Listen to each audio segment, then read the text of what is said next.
Hey everybody, what is going on? I hope you guys are all doing well, and welcome to another tutorial video. In this video, I'm going to be explaining to you guys how you can add a quick view into your WooCommerce, app. So let's get right into it. Now, the way you do this is through using this plugin, which is called the Quick View plugin by Quickkestrel, and you need to download it and install it to be able to use it. Now, I am showing you guys how to do this through this here article because I don't have a subscription for it, and it is way too expensive for me to afford, so I can't show you guys exactly how that is done.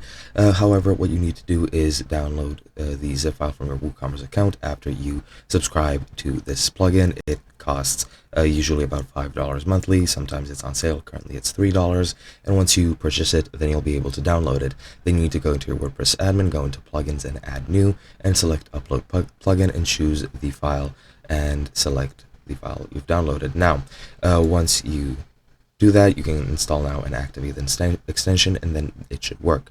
Now, to set it up, what you need to do is you need to go into the WooCommerce settings and then go into general, scroll down until you get quick view, and this is exactly what it looks like and what it should look like in your WordPress settings tab.